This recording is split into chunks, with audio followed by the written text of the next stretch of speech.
नमस्कार. सखी सह्याद्रीच्या आजच्या भागात मी चैताली कानिटकर आपल्या सगळ्यांचं सहर्ष स्वागत करते. प्रत्येक व्यक्तीला जीवन जगण्यासाठी पैशांची गरज ही नेहमीच भासते. आजच्या स्पर्धेच्या युगात जर टिकून राहायचं असेल तर आपण कमवलेल्या पैशाचं योग्य नियोजन करणं हेही गरजेचं आहे. आज प्रत्येक महिला सुद्धा पुरुषाच्या बरोबरीने त्याच्या खांद्याला खांदा लावून काम करताना दिसते आणि हेच पैसे कमवताना सुद्धा दिसते. फक्त याचं नियोजन महिलांनी सुद्धा जर व्यवस्थित केलं, गुंतवणुकीचं माध्यम वापरलं तर त्यांनाही भविष्यात पैशाच्या बाबतीत ताणतणाव नक्कीच कमी होऊ शकेल. तेव्हा हे नियोजन कसं करायचं हे बघून घेण्यासाठीच आजचा आपला विषय आहे. पाहूया आजचा विषय काय आहे तो. आज आपण बोलणार आहोत महिलांसाठी आर्थिक नियोजन या विषयावर आणि आपल्याला मार्गदर्शन करणार आहेत वित्तीय सल्लागार प्रीती सिधये मॅडम. नमस्कार मॅडम. नमस्कार. कार्यक्रमामध्ये आपलं मनपूर्वक स्वागत करते. धन्यवाद. आणि खरंच हा फार महत्त्वाचा विषय आहे, कारण आपण जो काही पैसा कमवतो त्याचं जर योग्य नियोजन केलं गेलं नाही तर भविष्यामध्ये याच्याविषयी नक्कीच समस्या उद्भवू शकते. तेव्हा या विषयावर या मार्गदर्शन आपल्याला करणार आहेत सर्व प्रेक्षकांना आधी मी त्यांची ओळख करून देते. वित्तीय सल्लागार प्रीती सिधये यांच्याबद्दल आणखीन सांगायचं म्हणजे गुंतवणूक सल्लागार म्हणून गेले 10 वर्ष त्यांचा स्वतःचा व्यवसायात त्या काम करत आहेत. वेल्थ वाईज फायनान्शियल सोल्युशन ही त्यांची पार्टनरशिप फर्म आहे. HDFC कोर शेअर ब्रोकिंगमध्ये सुद्धा काही काळ त्या कार्यरत होत्या. BCom झालेल्या असून एक्सचेंजच्या NISMच्या परीक्षासुद्धा त्यांनी उत्तीर्ण केलेल्या आहेत. MFIची परीक्षासुद्धा त्यांची उत्तीर्ण आहे.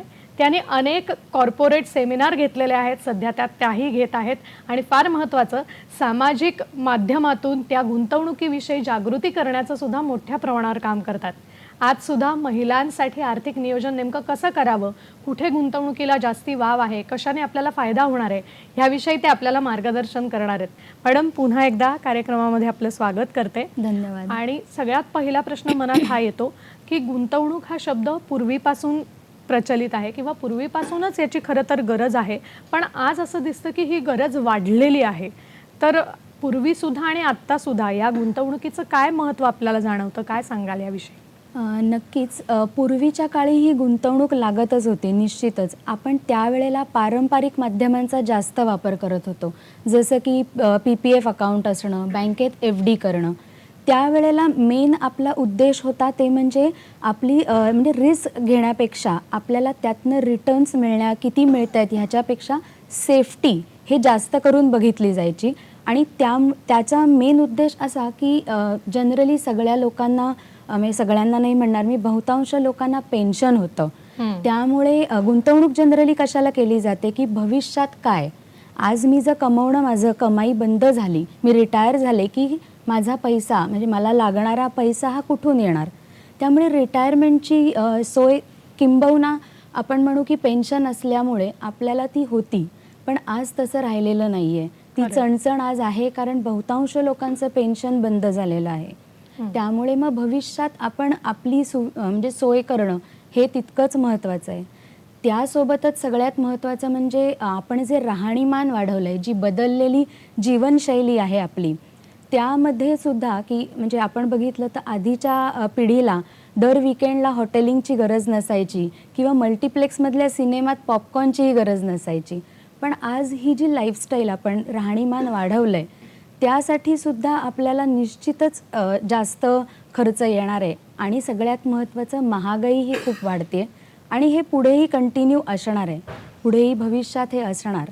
सो आपण रिटायर झाल्यावरही ही जर लाईफस्टाईल, ही राहणीमान, ही जीवनशैली आपल्याला भविष्यातही सेम बाळगायची असेल, जमवायची असेल तर आपल्याला आजच गुंतवणुकीची सुरुवात करणं गरजेचं आहे. म्हणजे ते अपरिहार्य आहे आपण म्हणू शकतो. त्यामुळे ती आधी होतीच, पण आता त्याच्यासाठी थोडा वेगळा विचार करण्याची वेळ आली आहे. हे मला वाटतं तुम्ही अतिशय मोजक्या शब्दात आणि जे खरं आहे ते वस्तुस्थितीची जाणीव करून दिलीत की दिवसेंदिवस आपली जी जीवनशैली आहे ती वेगाने बदलते आणि मग त्या बदलाला आपल्याला सामोरं जायचं आणि तसाच बदल आपल्याला भविष्यात ठेवायचा आहे. यासाठी नक्कीच गुंतवणुकीचा फायदा आपल्याला होणार आहे. मला मॅडम हे विचारायचं आहे की या गुंतवणुकीच्या क्षेत्रात महिलांचा जर आपण विचार केला तर खरंच याविषयी जागृती करण्याची आपल्याला गरज वाटते का, किंवा असंही माझ्या मनात आहे की ग्रामीण भाग असेल किंवा निमशहरी भाग असेल किंवा शहरी भाग असेल तर या साधारण सगळ्या क्षेत्रात जर आपण बघायला गेलो तर या भागांमध्ये महिला गुंतवणुकीविषयी किती जागरूक आहेत, काय सांगाल आपण?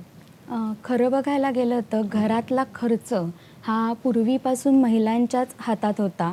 आताही किंबहुना काही अंशी तसंच आहे. आज तर आपण बघतोय की पुरुषाच्या बरोबरीने महिला कमवत आहेत. त्यांच्या हातातही तेवढाच पैसा आहे आणि अगदी जरी गृहिणी असली तरी तिच्या घरखर्चासाठी सुद्धा नवऱ्याने दिलेले पैसे हे असतातच आणि त्यातही त्या गृहिणीला सवय असते की एक 2-4 पैसे मी कसे वाचवू शकेन, की जेणेकरून आपण ते वाचवलेले पैसे म्हणजे वाचवायचा प्रयत्न करतोय, पण ते प्रॉपर गुंतवून ते वाढतील कसे? हा विचार आज गृहिणीलाही आणि नोकरदार वर्गालाही करायची निश्चितच गरज आहे मी सांगेन. मग त्यासाठी त्यांनी काय करायला पाहिजे? तर जनरली आपण बघितलं तर आपण ह्या गोष्टीत इंटरेस्ट महिलांचा खूप कमी बघतो. म्हणजे हा विषय निघाला गुंतवणुकीचा, जनरली महिला उत्तर देतात की ते मला काही कळत नाही, माझे वडील बघतात, भाऊ बघतो किंवा पुढे जाऊन माझा नवरा बघतोय, त्यामुळे मी काही त्यात रस घेत नाही, हेच उत्तर म्हणजे अपेक्षित असतं. पण तसं न करता आपल्याकडे ती पैसे वाचवण्याची उपजत आपण म्हणूया कला आहे. तर मग त्याचा जर आपण वापर करून घेतला तर आपण निश्चितच ते नियोजन जास्त चांगल्या प्रकारे करू शकू. म्हणजे साधं भाजीवाल्याकडे सुद्धा आपण 2 रुपये कमी करून भाजी मागतो. तर मग आपल्याला त्यासाठी आज सोशल मीडिया हे एक माध्यम आहे की त्या माध्यमातून किंवा न्यूजपेपर या माध्यमातून नियोजनासाठी किंवा आर्थिक गुंतवणुकीसाठी जे काही पर्याय उपलब्ध आहेत त्याची योग्य माहिती आपल्याला कशी मिळेल, मग मी काय कोणत्या वयात केलं तर मला त्याचा जास्त फायदा होऊ शकेल, ही सगळी जाणकार लोकांकडनं जर आपण माहिती घेऊ शकलो आणि त्यात इंटरेस्ट घेतला तर निश्चितच आपण जास्त चांगलं नियोजन करू शकतो. खरंय, खरंय. आणि मला ह्यालाच जोडून प्रश्न हाही होता मनात, की मी मगाशी म्हटलं तसं, की आपल्याकडे वेगवेगळे विभाग आहेत. म्हणजे ग्रामीण विभाग असेल, निमशहरी विभाग असेल किंवा शहरी विभाग असेल. तर इथल्या महिलांमध्ये साधारण गुंतवणुकीच्या बाबतीत काय त्यांचं म्हणणं असतं किंवा कशा पद्धतीने सर्वेक्षण विचार करता कुठल्या प्रकारच्या महिला गुंतवणुकीच्या क्षेत्रात जास्त उतरताना दिसतात? काय सांगाल? शहरी विभागात बघाल तर ते प्रमाण निश्चितच जास्त जाणवतं, की तिथे तो अवेअरनेस म्हणा किंवा ती उत्सुकता नक्कीच वाढलेली दिसते, की मी कोणत्या माध्यमातून गुंतवणूक केली तर ती मला जास्त रिटर्न देईल. ही म्हणजे कंपॅरेटिव्हली ग्रामीण भाग म्हटला किंवा निमशहरी भागात हे टक्केवारी थोडी कमी दिसेल. पण ह्या संदर्भात सांगताना एक सांगेन की मी इंस्टाग्रामवर सोशल मीडियावर आर्थिक नियोजना रिलेटेड काही व्हिडिओज पोस्ट करत असते. तर आज ह्या भागातूनही महिलांचे मला फोन येतात.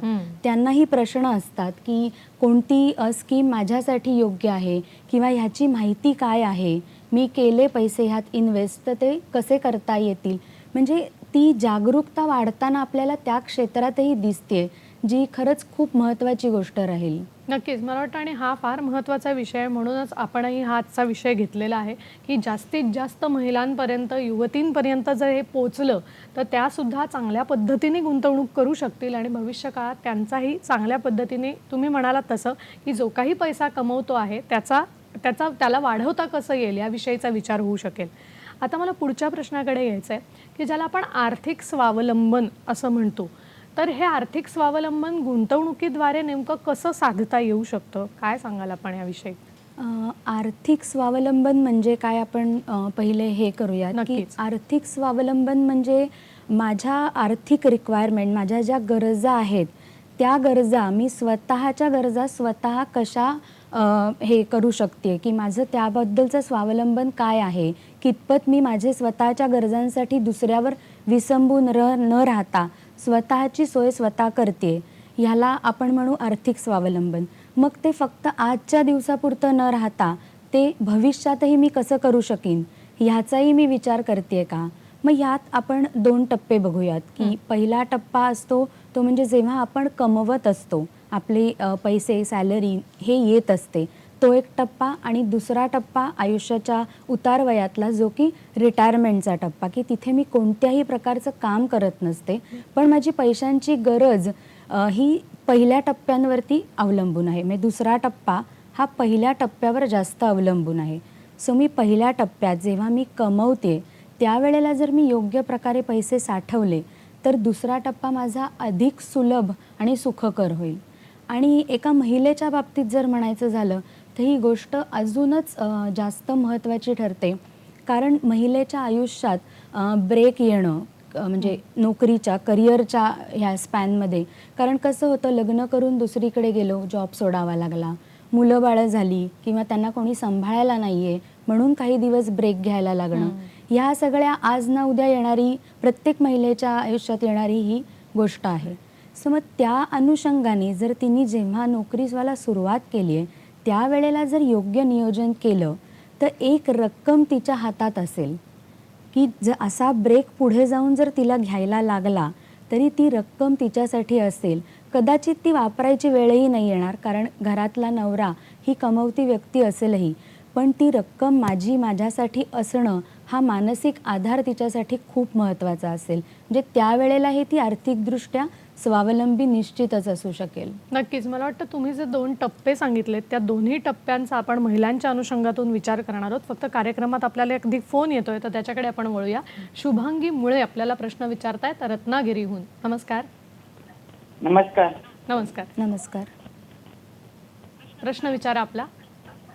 हा, मला असं विचारायचं आहे की आपण जेव्हा रिटायर वगैरे होतो त्याच्यानंतर इन्शुरन्स कंपन्यांमार्फत इन्शुरन्स घेतला जातो. त्याच्यामध्ये आयुर्वेदिक ट्रीटमेंटसाठी कोणत्याही प्रकार म्हणजे आहे म्हणून सांगतात, पण प्रत्यक्षात त्याचा काही फायदा होत नाही किंवा तर यासाठी काय खबरदारी घेऊन किंवा काय शर्ती त्यांच्या आपण विचारात घ्यायला पाहिजेत किंवा बघायला हवेत? नक्कीच, नक्कीच. त्यांचा प्रश्न मला वाटतं खूप चांगला आहे कारण बरेच वेळेला या बाबतीत थोडंसं गैरसमज होऊ शकतात. तर त्यांचा प्रश्न होता की इन्शुरन्स वगैरे घेतल्यानंतर त्याच्यात आयुर्वेद ही जी आपण वैद्यकीय शाखा म्हणतो तर ती दिली जाते असं बरेचदा सांगितलं जातं. तर विशेष काय खबरदारी घ्यायची किंवा काय तुम्ही मार्गदर्शन कराल याविषयी?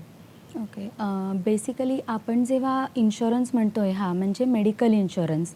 तर मेडिकल इन्शुरन्स हा कशासाठी घेतला जातो तर आपल्याला हॉस्पिटलायझेशनची गरज पडली तर ते खर्च आपल्याला खिशातनं न करता मेडिक्लेम कंपनी ते आपल्यासाठी करते की आपली गुंतवणूक त्यामध्ये कुठेही अफेक्ट होत नाही.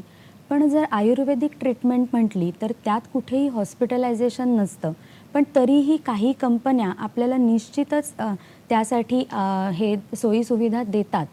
पण कसं असतं की ती ट्रीटमेंट खूप लाँग पिरियडसाठी असते पहिली गोष्ट, आणि त्यामुळे जरी ती सुविधा असली तरी त्याला कुठेतरी कॅपिंग असतं. पूर्णपणे त्याचा आपल्याला कॅशलेस मिळेल ह्याची नक्कीच शाश्वती कंपनी देऊ शकत नाही कारण कुठेतरी कंपनीलाही तो बिझनेस पुढे करायचा असतो.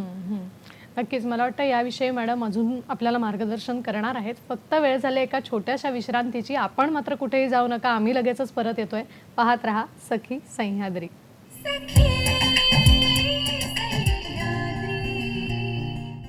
ब्रेकनंतर पुन्हा एकदा सगळ्यांचं स्वागत करते. आज आपण बोलतोय महिलांसाठी आर्थिक नियोजन या विषयावर आणि आपल्याला मार्गदर्शन करतायत वित्तीय सल्लागार प्रीती सिधे मॅडम. ब्रेक पूर्वी आपल्याला मॅडमने आर्थिक स्वावलंबनाविषयी बोलायला सुरुवात केलेली होती. तर मला वाटतं त्याच मुद्द्याकडे आपण येतोय पुन्हा एकदा की आर्थिक स्वावलंबन साधायचे आपले पर्याय आहेत. मग त्याविषयी आपण काय सांगाल? मगाशी आपण जसं म्हटलं की आर्थिक स्वावलंबन म्हणजे आर्थिकदृष्ट्या स्वतःच्या पायावर उभं असणं, कोणासाठी त्यापुढे हात पसरायला न लागणं, मग अगदी घरातली कोणतीही व्यक्ती असेल. मग त्यासाठी आपल्याला आज आणि उद्याही त्या खर्चांचा विचार करायचा आहे. मग माझी स्वप्न किंवा माझी ध्येय काय आहेत भविष्यात हे पहिले आपल्याला आखायचं आहे की मग त्यासाठी काही ध्येय असतील जी अगदी आपल्या मुलीच्या शिक्षणापासून स्वतःच्या रिटायरमेंटपर्यंत असतील. मग आपली भविष्यांमधली ध्येय किंवा स्वप्न जी आहे आपण गोल्स म्हणतो ती आपण नोट डाऊन करावी बेटर. की जी काही शॉर्ट टर्म गोल आहेत की जे आपल्याला नजीकच्या काळात त्यासाठी पैसे लागणार आहेत, मग तिथे आपण खूप रिस्क नाही घेऊ शकणार. मग एक्झाम्पल घ्यायचं झालं तर माझ्या स्वतःच्या लग्नासाठीच मला सोय करायची आहे किंवा मुलगी लहान आहे तर 2 वर्षात तिची शाळेची ॲडमिशन असेल, तर ही काही नजीकची गोल आहेत. यासाठी आपण शॉर्ट टर्म पण रिस्क नसणारी आणि सेफ इन्व्हेस्टमेंट बघू. तर जी काही आपली मध्यम काळातली म्हणजे जी 3 ते 5 वर्षांमध्ये आपल्याला गुंतवणूक लागणार आहे वापरायला, तर त्यासाठी आपण काय माध्यम निवडायचं की त्याच्यामध्ये मग मला घर घ्यायचं असेल, गाडी घ्यायची असेल किंवा एखादी फॉरेन ट्रिप करायची असेल, हेही एक स्वप्न आज युवतींचं निश्चितच असतं. मग त्यासाठी मी कोणत्या टाईपची इन्व्हेस्टमेंट केली पाहिजे, कोणता पर्याय निवडला पाहिजे आणि ज्या काही लाँग टर्ममध्ये असतात, की माझी मुलगी लहान आहे पण तिचं उच्च शिक्षण किंवा तिच्या माझ्या रिटायरमेंटसाठी मला जर सोय करायची आहे तर त्यासाठी कसे पर्याय निवडायचे हे आपल्याला बघितलं पाहिजे. म्हणजे आपण हे 3 ह्याच्यात मांडू शकलो तर आपल्याला त्यासाठी किती वेळ आहे आपल्याजवळ आणि किती खर्च येणार आहे याचा अंदाज बांधता येईल. कारण आज जर उच्च शिक्षणाचा खर्च 1 आहे तर पुढे जाऊन तेवढाच तो खर्च असेल असं नाही. सो ह्यानुसार जर आपल्या नजीकच्या खर्चांसाठी आपण फिक्स्ड डिपॉझिट्स किंवा लिक्वी लोन यासारख्या माध्यमांचा वापर करू शकतो, की जिथे इन्व्हेस्टमेंट सेफ आहे आणि मिळणारी रक्कम ही आपण कधीही वापरू शकतोय. तसंच आपली जी मध्यम काळातली मिड टर्मची, ज्याला आपण 3 ते 5 वर्षानंतर येणारी गोल्स म्हणतोय, ध्येय, त्यासाठी आपण विचार करू शकतो पोस्ट ऑफिस स्कीम्सचा किंवा हायब्रिड म्युच्युअल फंड्सचा, की जिथे आपण त्यावेळेला ते पैसे सहज विड्रॉ करू शकतो. हां, थोडीफार रिस्क घेऊ शकतो पण खूप रिस्क असून चालणार नाही. आणि लाँग टर्मची जी आपली गोल आहे, जी आपण 5 ते 7 वर्षा पुढची म्हणतोय, तिथे निश्चितच आपल्याकडे काळ जास्त आहे. तर आपण तिथे थोडीफार रिस्क जर घेतली तर रिटर्न्स चांगले मिळतील. सो जर आपण आपली ध्येय अशा 3 प्रकारात विभागू शकलो तर कोणता इन्व्हेस्टमेंटसाठी किंवा आर्थिक नियोजनाच्या दृष्टीने कोणता पर्याय आपल्याला निवडावा हे निश्चित कळेल. तर ह्या 3 ह्याच्यात विभागणी केल्यास ते सुखकर होईल. क्या बात आहे. मला वाटतं हे फार छान आपण सांगितलं की हा ताळमेळ साधता येण्यासाठी आधी ही विभागणी करणं आपल्याशी फार गरजेचं आहे. आपल्याला कार्यक्रमात फोन येतोय. विनया परब आपल्याला प्रश्न विचारतायत विरारहून. नमस्कार. नमस्कार. नमस्कार. प्रश्न माझा असा आहे मॅडम की घरात असणाऱ्या गृहिणींसाठी वृद्धापकाळासाठी एखादी चांगला परतावा मिळणारी योजना असेल तर सांगा. बरं. त्यांचा प्रश्न आहे की ज्या गृहिणी आहेत, हाऊसवाईफ आहेत, तर अशा महिलांसाठी काही योजना आहे का की त्यांना थोड्याशा रकमेने हळूहळू सुरुवात करून पुढे त्याचा काही लाभ घेता येईल, तर काय सांगाल याविषयी? निश्चितच आपण हे करू शकता की जे काही घरखर्चासाठी म्हणून आपण पैसे आपले वापरत असतो त्यातली आपल्याला सवय असतेच, कारण तो आपला पिंडच आहे मराठी म्हणण्यापेक्षा भारतीय स्त्रियांचा, की 2-4 पैसे आपण वाचवतो. पण पूर्वी पद्धत असायची डब्यात ठेवून द्यायचो आपण. तर तसं न करता तुम्ही ती रक्कम जर कुठे गुंतवली तर ती निश्चित वाढेल. म्हणजे तो पैसा साठतोय पण तो वाढेल कसा ह्याचा विचार आपण जर केला तर आपल्याला निश्चितच यामध्ये उपयोग होईल. मग यासाठी आपण दर महिना थोडी मग आपण जे म्हणतो थेंबे थेंबे तळे साचे, तर दर महिना थोडी रक्कम बाजूला ठेवू शकलो. तर म्युच्युअल फंड्समध्ये आपल्याला SIP हे एक माध्यम आहे की तिथे आपण दर महिना थोडी रक्कम बाजूला काढून ठेवू शकतो, जी त्यांच्या वृद्धापकाळात त्या मगाशी म्हणाल्या तसा म्हणजे इथून काही वर्षांनी ती त्यांना उपयोगी पडेल की वापरता येईल. नक्कीच. मला वाटतं हा एक नवीन पुढे आलेला पर्याय की ज्याचा बऱ्याच महिला किंवा सखी विचार करत नाही. याविषयी आपण अधिक जाणून घेणार आहोत. अजून कुठले असे पर्याय आहेत की ज्याच्यामध्ये गुंतवणूक केल्यामुळे लाभ आपल्याला अधिक होऊ शकतो, तर काय सांगाल या पर्यायांबाबत?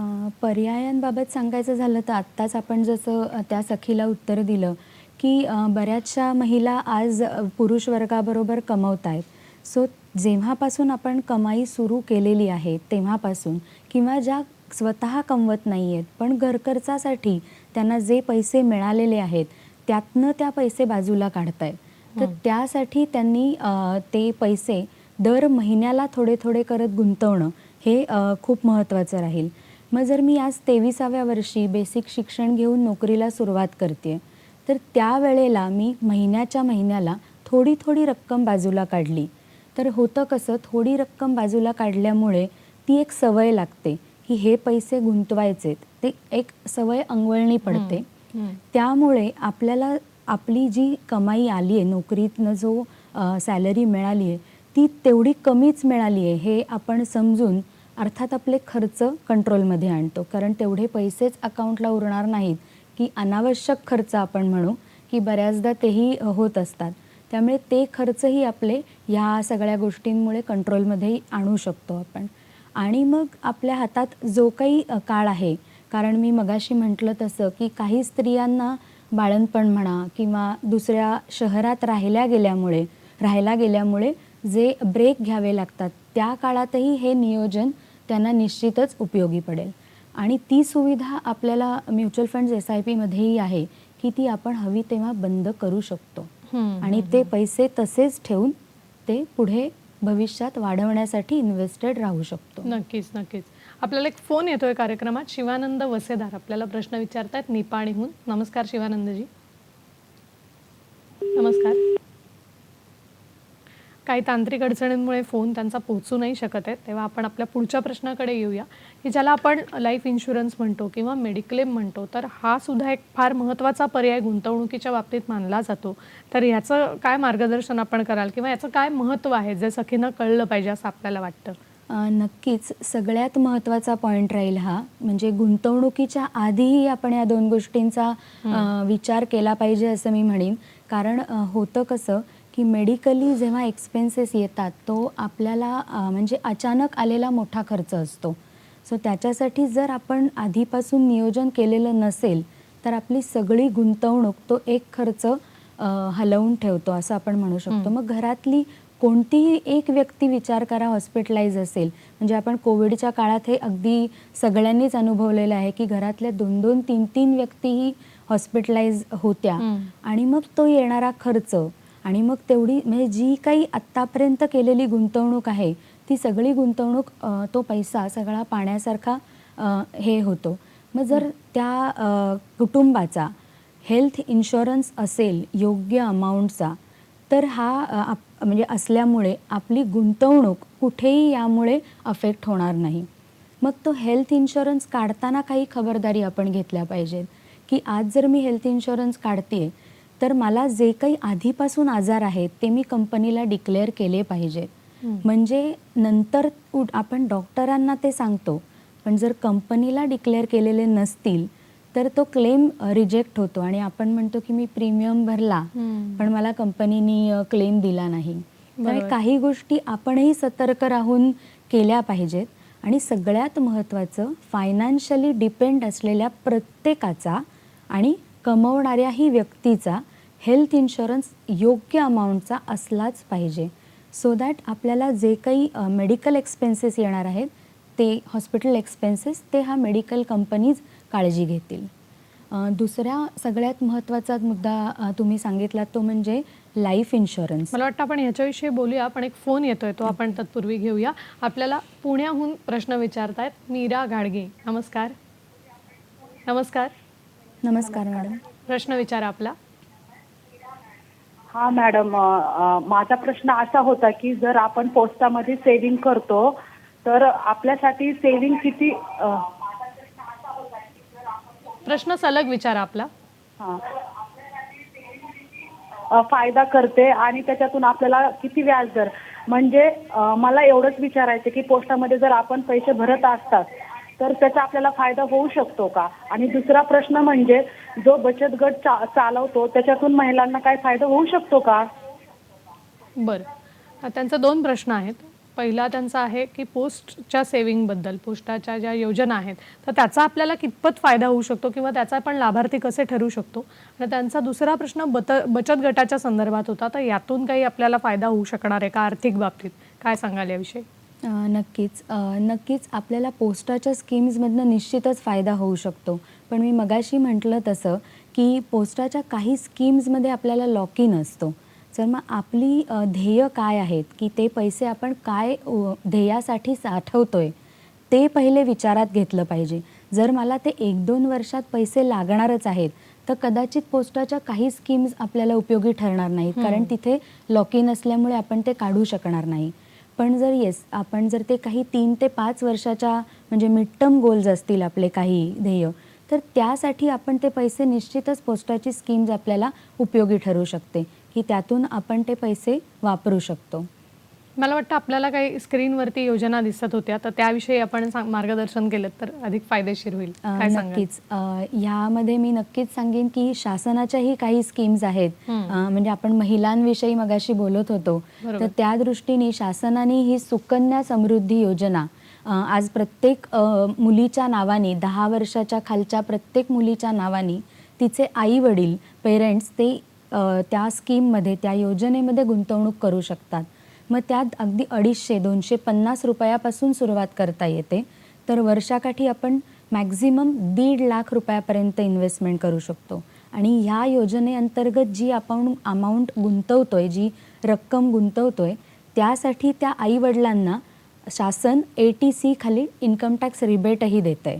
सो हे दोन्ही दृष्टीने ह्याचे फायदे आहेत की त्या मुलीच्या शिक्षणाची म्हणा किंवा लग्नाची सोयही होते आणि त्यासोबत पेरेंट्सना त्यांचा टॅक्स वाचवण्यासाठीही माध्यम मिळतं आहे.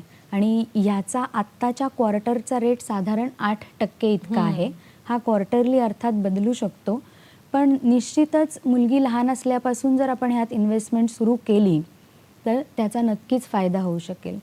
त्याचबरोबरीने मी अजून एका स्कीमचा आवर्जून हे सांगीन की आपल्याला म्युच्युअल फंड्समध्येही चिल्ड्रन्स गिफ्ट फंड हे ऑप्शन आहे, ज्यात आपण मुलांच्या नावाने इन्व्हेस्टमेंट करू शकतो. बेसिक त्यांचं फक्त बँक अकाउंट लागतं. त्यात अजून एक प्लस पॉईंट असा आहे की आजी आजोबाही ती गुंतवणूक करू शकतात. कारण होतं कसं, बऱ्याचशा आजी आजोबांना आपल्या नातवंडांसाठी काहीतरी वारसा म्हणून दागिना देणं, तसं काही जणांना रक्कम द्यायची असते की पुढे जाऊन या माझ्या नातीसाठी लग्नात हे तू पैसे वापर. तर मग अशी आजी आजोबाही डायरेक्ट आपल्या नातवंडांसाठीही गुंतवणूक करू शकतात.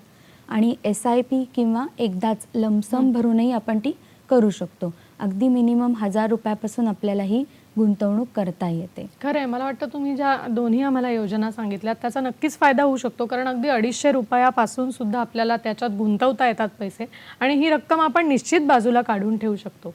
मॅडम आपल्याला खूप छान मार्गदर्शन करतायत आणि त्याविषयी अधिक आपल्याला जाणून त्यांच्याकडून घ्यायचं आहे. फक्त इथे वेळ झाली एका छोट्याशा विश्रांतीची. आपण कुठेही जाऊ नका, आम्ही लगेचच परत येतोय. पाहत रहा सखी सह्याद्री.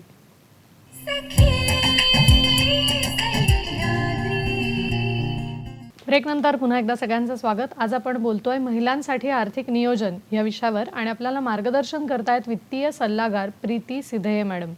प्रीती मॅडमने आपल्याला ब्रेकपूर्वी 1-2 गोष्टी नव्याने सांगितल्या आणि काही प्रश्नांचीही उत्तरं दिली. फक्त एक मुद्दा आपला राहिला होता, त्याच्याकडे मी पुन्हा एकदा येते. लाईफ इन्शुरन्सबाबत आपण काहीतरी सांगत होतात, तर त्याविषयी अधिक काय सांगाल? नक्कीच. मगाशी जसं आपण म्हटलं की मेडिक्लेम इन्शुरन्स गरजेचा आहे, तसंच आपल्या कुटुंबात काही अघटित घटना घडली म्हणजे फॉर एक्झाम्पल कमवणारी महिलाच तिलाच जर काही झालं तर मग फॅमिलीला, आपल्या कुटुंबाला आर्थिकदृष्ट्या ते कुटुंब खूप वर्ष मागे येतं. म्हणजे भयंकर परिस्थिती ला सामोरं जावं लागतं आपण म्हणू शकतो. मग अशा वेळेला जर योग्य प्रकारे नियोजन नसेल तर मग कुटुंबाची हेळसांड होते. यासाठी कमवणाऱ्या प्रत्येक व्यक्तीचा लाईफ इन्शुरन्स असणं हे खूप महत्त्वाचं आहे की जेणेकरून उद्या त्या व्यक्तीला काही झालं तर हा इन्शुरन्सचे पैसे कुटुंबाला सावरायला काही ह्याच्यापर्यंत मदत करतील. बरोबर. त्यामुळे हा किती असायला हवा मग? तर मग जेवढं माझं वार्षिक उत्पन्न आहे त्याच्या 5 पट तरी निदान हा इन्शुरन्स असणं, लाईफ इन्शुरन्स गरजेचं आहे. मग यासाठी आपण टर्म इन्शुरन्स ही जी संकल्पना आहे ह्याचा नक्कीच विचार करू शकतो. कारण त्यात आपल्याला कमी अमाऊंटमध्ये मोठं कव्हर म्हणजे अगदी 1 करोड 2 करोड इतकंही मिळू शकतं. म्हणजे कुठेतरी जर त्या व्यक्तीला काही झालं तर कुटुंबावरती आर्थिक स्वावलंबनासाठी दुसऱ्या कोणापुढे हात पसरायची वेळ येणार नाही किंवा काही वर्ष ते स्वतःला निश्चितच सावरू शकतील. बरोबर आहे. मला वाटतं आणि हे फार महत्त्वाचं आहे आजच्या घडीला. आपल्याला फोन येतोय, मगाशी एक कट झाला होता फोन. शिवानंद वसेदार प्रश्न विचारतायत निपाणीहून. नमस्कार. नमस्कार शिवानंदजी. नमस्कार. महिला जे असतात शिक्षित असतात, त्याने शिकलेल्या असतात, पण त्यांनी बिझनेस स्वतःचा काहीतरी व्यापार करायचा, बिझनेस करायचा त्यांची इच्छा असते, पण त्याने पैसे करणं जर आर्थिक मदत नसल्यामुळे त्यांनी जर असं पाठीमागं सरकलं असेल. मग तशी महिला जर पुढे जायचं असेल तर त्यासाठी सरकारकडनं किंवा असं काय मानधन वगैरे किंवा काय स्कीम वगैरे राबवून आपण पुढे जाऊ शकतोय काय? तुम्ही तशा महिलांना काय मार्गदर्शन कराल असा माझा प्रश्न आहे. बरं. काही महिला उद्योजिका असतात की ज्यांना त्यांच्या उद्योगधंद्यातून पुढे जायचं असतं, तर त्यांच्यासाठी काही योजना वगैरे आहेत का असा त्यांचा प्रश्न होता की ज्याच्यात ते गुंतवून आणखीन पैसे घेऊन पुढे अजून त्यांचा जो काही व्यवसाय असेल तो वृद्धिंगत करू शकतील, काय सांगाल? नक्कीच शासनाच्याही अशा बऱ्याच सुविधा आहेत की आपला कोणता व्यवसाय आहे त्यानुसार आपल्याला थोडीशी ती माहिती काढावी लागेल की कोणत्या व्यवसायासाठी शासन आपल्याला किती पाठबळ देतंय या दृष्टीने आपण विचार केला किंवा आपण म्हणजे मी पर्सनल लोन असं म्हणणार नाही, पण घरातल्या काही व्यक्तींकडनं जर आपण पाठिंबा घेऊन ते करू शकलो तर आपण निश्चितच हा व्यवसाय पुढे नेऊ शकाल.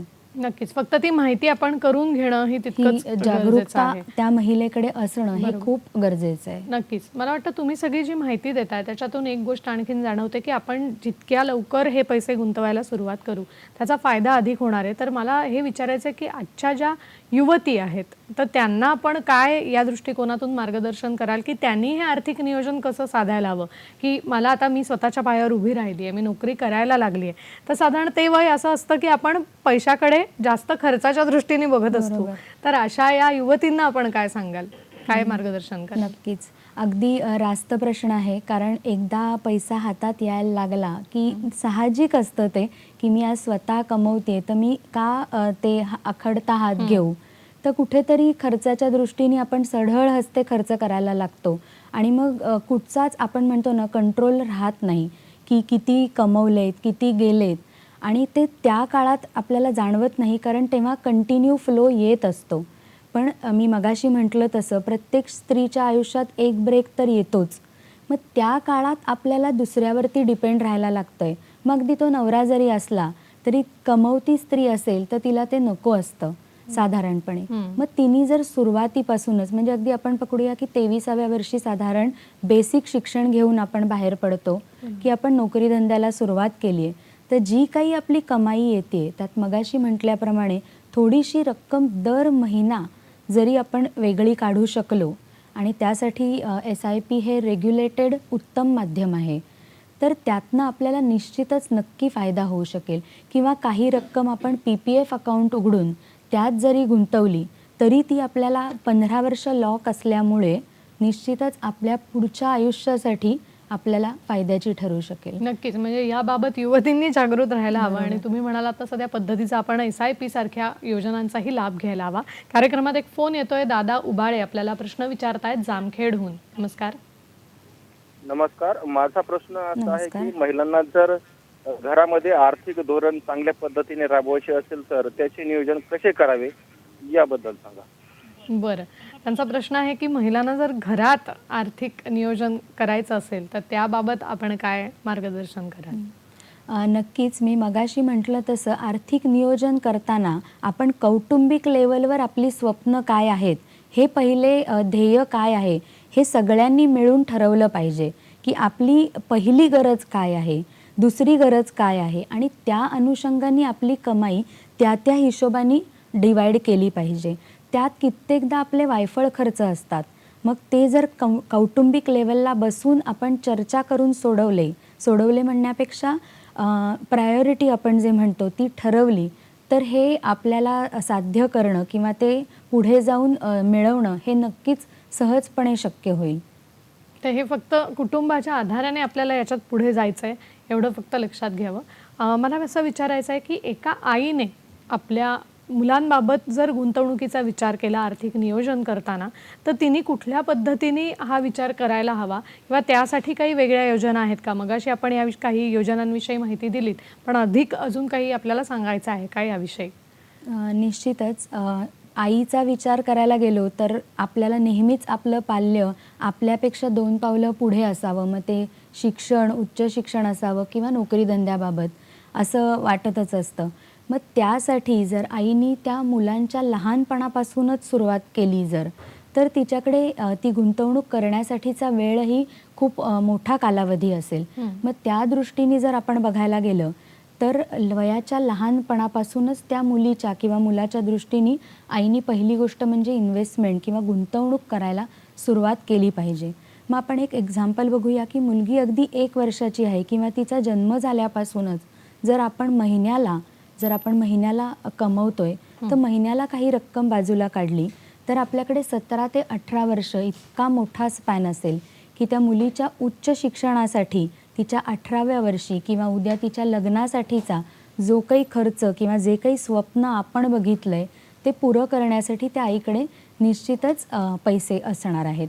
तर मग त्या वेळेनुसार म्हणजे म्हणजे मुलगी लहान असतानाच जर आपण सुरुवात करतोय तर मी एक एक्झाम्पल घेते की महिन्याला जरी आपण 10,000 रुपयाची त्या मुलीसाठी गुंतवणूक सुरू करतोय म्युच्युअल फंड्सद्वारे SIP माध्यमातून आणि ही 18 वर्ष आपण जरी केली आणि आपल्याला पुढच्या 18 वर्षांमध्ये अगदी 10 ते 12% रिटर्न जरी मिळू शकले तरी 60 ते 70 लाख इतकी मोठी रक्कम आपण त्यातनं जमवू शकतो.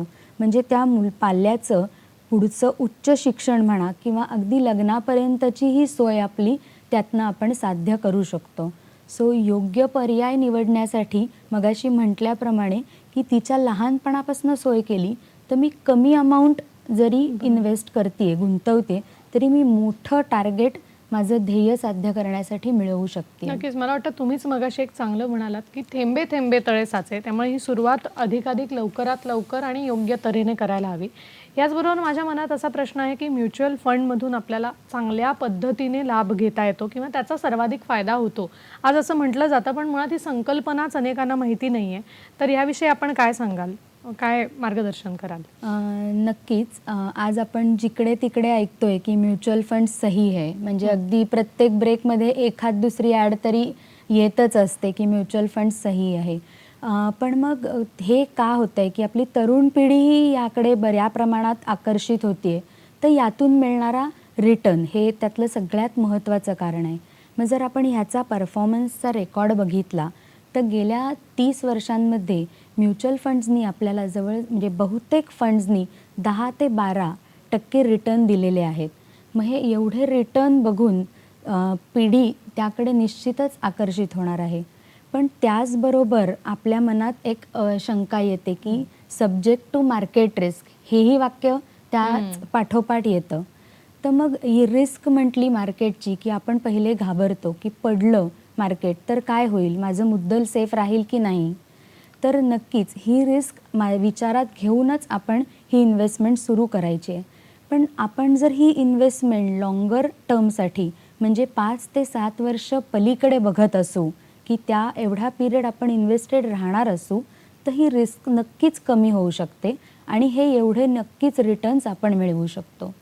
याच बरोबरीने काही गोष्टी अशाही आहेत की फ्लेक्झिबिलिटी आपण जे म्हणतो ती फ्लेक्झिबिलिटी ही म्युच्युअल फंडमध्ये मोठ्या प्रमाणावर आहे की आज आपण SIPद्वारे इन्व्हेस्ट करतोय, 2 वर्षांनी मला वाटलं की मला हे शक्य नाही आहे, आपण ती स्टॉप करू शकतो. कोणत्याही वेळेला आपल्याला वाटलं मला पैसे काढून घ्यायचे आहेत तर मी पार्शली किंवा पूर्ण रक्कमही विड्रॉ करू शकते. तर हे सगळ्या गोष्टी विचारात घेता त्याही उपर टॅक्स पॉईंट ऑफ व्ह्यूनी जर आपण बघितला विचार केला तर या इन्व्हेस्टमेंटमधून मिळणारं इन्कम हे कॅपिटल गेन अंडर आल्यामुळे याच्यावर 1 वर्षाच्या आतल्या इन्कमला 15% तर त्यानंतरच्या इन्कमला 10% इतकाच टॅक्स लागणार आहे. बरं, तो टॅक्स तुम्ही अमाऊंट काढलीत तरच लागणार आहे, अदरवाईज टॅक्स येणारच नाही. तसंच एखादी रिटायर्ड व्यक्ती असेल तर त्या व्यक्तीसाठी ती रक्कम म्युच्युअल फंडमध्ये गुंतवून SWP म्हणजे सिस्टमॅटिक विड्रॉवल प्लॅन या माध्यमातून ती त्यातनं लाईफ लाँग पेन्शन घेऊ शकते. म्हणजे एवढे सगळे जर ऑप्शन्स बघितले तर म्युच्युअल फंड हे ॲज इफच एक डायव्हर्सिफाईड प्रॉडक्ट आहे आपण म्हणू शकतो की कोणत्याही वयोगटासाठी ते निश्चितच सुटेबल होऊ शकतं. नक्कीच. मला वाटतं शासनाच्या वेगवेगळ्या योजना तुम्ही म्हणालात तसं म्युच्युअल फंडचा केलेला वापर या सगळ्या पर्यायांचा आपण जर विचार केला आणि थोडी थोडी गुंतवणूक करत राहिलो तर नक्कीच आपल्याला त्याचा भविष्यात फायदा होणार आहे. याविषयी मॅडम असंच मार्गदर्शन पुढेही करणार आहेत. फक्त वेळ झाली एका छोट्याशा विश्रांतीची. आम्ही लगेच परत येतोय. पाहत रहा सखी सह्याद्री.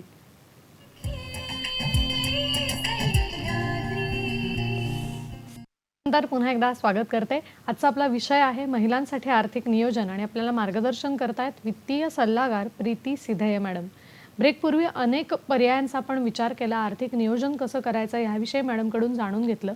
आता मला फार महत्त्वाच्या मुद्द्याकडे यायचं आहे मॅडम की आपण अनेक पर्याय आम्हालापर्यंत पोहोचवलेत किंवा सांगितलेत, पण आज असं झालं की ह्या सगळ्या गुंतवणुकीची विश्वासार्हता नेमकी कशी पडताळावी हे समजत नाही आणि कुठे आपलं गैरसोय होणार नाही ना किंवा आपली फसवणूक होणार नाही ना, अशी सुद्धा अनेक सखींना, महिलांना काळजी वाटते. तर ही विश्वासार्हता नेमकी कुठल्या पद्धतीने पडताळायला हवी असं आपल्याला वाटतं? नक्कीच खूप महत्त्वाचा प्रश्न आहे, कारण आज आपण बऱ्याच अशा स्कीम्स ऐकतो आणि लोकांचे पैसे त्यात अडकलेत आणि म्हणजे ते परत मिळालेच नाही आहेत असंही झालेलं आहे. त्यामुळे आता म्हणजे आपण बघितलं तर टू सम एक्सटेंट गव्हर्नमेंटचाही या गोष्टींवर कंट्रोल असतो, की रेग्युलेटरी अथॉरिटी असतात. जसं बँकेसाठी RBI ही रेग्युलेटरी अथॉरिटी आहे, तसंच म्युच्युअल फंड्ससाठी सेबी किंवा एमफी ह्या रेग्युलेटरी अथॉरिटी आहेत. पण विश्वासार्हतेचा विचार केला तर ते दोन्ही बाजूनी व्हायला हवं. गुंतवणूकदारांनीही गुंतवणूक करताना डोळे उघडे ठेवून आपण म्हणतो ना, किंवा सतर्क राहून ती गुंतवणूक केली पाहिजे. काय योग्य आहे, काय अयोग्य आहे ह्याचा विचार सारासार बुद्धीने केला पाहिजे. जर आज आपल्याला उपलब्ध पर्यायांमध्ये फिक्स्ड डिपॉझिट 7% देतं आहे किंवा PF आपल्याला 8% आसपास देतो आहे, म्युच्युअल फंड 10 ते 12 देत आहेत, तर कोणी तुम्हाला 20-25% शाश्वती देत असेल तर निश्चित ते पडताळून बघण्यासारखी गोष्ट आहे, की आपण डोळे झाकून त्या व्यक्तीवर जस्ट आपल्याला तो रेट खूप चांगला देतोय, व्याज खूप चांगलं देतोय म्हणून आपले पैसे गुंतवले तर नक्कीच ते आपण त्यात फसले जाणार, यात काही शंकाच नसेल. आणि मला पर्सनली विचाराल तर आपल्याला गुंतवणुकीच्या पर्यायाच्या विश्वासार्हतेबरोबरच गुंतवणूक सल्लागाराचं महत्त्वही समजलं पाहिजे. जर तो सल्लागार तुमच्यासाठी योग्य पर्याय देऊ शकत असेल तर तुम्ही भविष्यात निश्चितपणे चांगली म्हणजे आपण म्हणू आर्थिक स्वावलंबन अचीव करू शकता. कारण एक प्लॅन आहे जो सगळ्यांसाठी सेम असं बऱ्याचदा होऊ शकत नाही. कारण गुंतवणूकदाराचं वय काय आहे, त्याचं कमाई किती आहे किंवा त्याची स्वप्न काय आहेत, रिस्क घ्यायची क्षमता किती आहे, ह्या सगळ्यानुसार कस्टमाइज प्लॅन असणं हे खूप महत्त्वाचं ठरतं. त्यामुळे मला विचाराल तर एक गुंतवणूक सल्लागार असेल तर आपण निश्चितच ह्या सगळ्या गोष्टी अवॉइड करू शकू आणि नक्कीच स्वावलंबन किंवा योग्य नियोजन आपण साधू शकू. खरं आहे, तज्ज्ञ व्यक्तीचा सल्ला घेतल्यास याबाबत आपल्यालाही पुढे काळजीचं वातावरण राहणार नाही. आता मला अजून एक प्रश्न आहे, की आत्ताच दिवाळी होऊन गेली आणि दिवाळीच्या काळामध्ये सोनं खरेदीही अमाप झाली. तर सोनं खरेदी करताना वाटणारी भीती किंवा ते जपून ठेवताना वाटणारी भीती, तर ह्याची भीती जावी यासाठी तुमच्याकडे वेगळा कुठला पर्याय आहे का, की जो सखींना सांगावासा वाटतो, की सोनं तर खरेदी करायचं आहे आणि मग ते सुरक्षितही ठेवायचं, तर काय सांगाल या विषयी? नक्कीच. म्हणजे खरं बघितलं तर सोनं आणि गुंतवणूक हे थोडं कॉन्ट्राडिक्टरी मी म्हणू शकते. यासाठी की गुंतवणूक आपण का करतो, की माझ्या भविष्यातली सोय किंवा तरतूद की जी मी इनकॅश करून कधीही हवं तेव्हा वापरू शकेन. पण सोन्यामधली गुंतवणूक वापरणं हे आज भारतीय महिलांसाठी थोडं डिफिकल्ट आहे म्हणेन मी. कारण आपण ते एक स्त्रीधन म्हणून जपत असतो, की कधीही सोनं विकून ते पैसे आपण कशासाठी वापरतोय, ही वेळ न आलेली बरी असं आपल्याकडे म्हटलं जातं. पण तरीही आपण 2 गोष्टींसाठी बेसिकली सोन्याचा वापर करतो. ते म्हणजे एक स्वतःसाठी दागिने करून वापरण्यासाठी किंवा आपल्या पुढच्या जनरेशनला आपल्याला सोनं द्यायचं आहे म्हणून मी ते थोडं थोडं करत साठवते. मग आपण साधारण वळं, कॉईन घेणं ह्या प्रकारात ते घेतो. त्याचा दागिना करताना घट होते किंवा ते सांभाळणंही थोडंसं आजच्या जगात कठीणच झालं आहे. तर मग ह्याला एक पर्याय म्हणजे आपण पेपर फॉर्ममध्ये गोल्ड घेऊ शकतो. मग त्यासाठी गोल्ड म्युच्युअल फंड्स आहेत, गोल्ड ETFs आहेत किंवा आता शासनाने आणलेले SGB म्हणजे सोवेरियन गोल्ड बॉन्ड, हा एक पर्याय खूप महत्त्वाचा ठरेल, की ज्यात आपल्याला या बॉन्ड्समध्ये आपल्याला 2.5% इंटरेस्ट मिळत असतं. परत 8 वर्षांनी त्याची मॅच्युरिटी होते, ती अमाऊंटही आपल्याला टॅक्स फ्री मिळते. आणि पेपर फॉर्ममधलं गोल्ड तुम्ही कधीही वापरू शकता विकून. तो म्हणजे वापरायलाही सोपं आहे किंवा त्या हिशोबाने त्याचं म्हणजे इवन ह्या फॉर्ममध्ये जरी इन्व्हेस्ट केलेलं असलं गोल्ड तरी सोन्याच्या भाव जे हलणार आहेत त्याप्रमाणेच ह्याच्यामध्ये सुद्धा अप्रिसिएशन आपल्याला मिळणार आहे. खरं. सो सेफ्टीच्या दृष्टीने बघायला गेलं तरी आणि रिटर्न्सच्या दृष्टीने बघायला गेलं तरी सुद्धा आपल्याला हे सोवेरियन गोल्ड बॉन्ड म्हणा किंवा ETFs किंवा म्युच्युअल फंड्स हे नक्कीच जास्त फायद्याचे ठरू शकतील. नक्कीच मला वाटतं हा खूप चांगला एक महत्त्वाचा फायदा सखींसाठी होणार आहे की सोनं खरेदी तर करायची आणि ही सुरक्षितता बाळगून. मला वाटतं महिलांसाठी आर्थिक नियोजन हा इतका खरं तर मोठा विषय आहे, पण आपण तो खूपच छान पद्धतीने सोप्या पद्धतीने आम्हाला समजावून सांगितलात आणि आम्हाला वेळोवेळी योग्य मार्गदर्शन केलं. तेव्हा आजचा हा कार्यक्रम कसा वाटला हे आम्हाला कळवायला विसरू नका. त्यासाठी वेगवेगळे पर्याय आपल्याकडे उपलब्ध आहे. आपण आपल्या प्रतिक्रिया देऊ शकता www.facebook.com/dd सह्याद्रीवरती. सखी सह्याद्री @gmail.com हा आपला मेल ID आहे. www.youtube.com/dd सह्याद्री यूट्यूबवर देखील प्रतिक्रिया देता येतील. @dd सह्याद्री आपलं ट्विटर हँडल आहे. तेव्हा या विषयावरच्या आपल्या प्रतिक्रिया जरूर आमच्यापर्यंत पोहोचवा. आणि मॅडम तुम्ही तर इथे वेळात वेळ काढून आलात आणि खूप छान मार्गदर्शन आम्हाला केलं, आमच्या सगळ्या शंका दूर केल्यात, त्याबद्दल संपूर्ण सखी सह्याद्रीच्या टीमच्या वतीने मी आपले मनापासून आभार मानते. थँक्यू. मलाही DD सह्याद्री आणि दूरदर्शननी ही म्हणजे संधी दिल्याबद्दल आणि माझ्या सखींना ही माहिती मला देता आली त्याबद्दल DD सह्याद्रीचे आभार. नक्कीच आपण भेटणार आहोत पुढच्या भागात नवीन विषयासह. नमस्कार.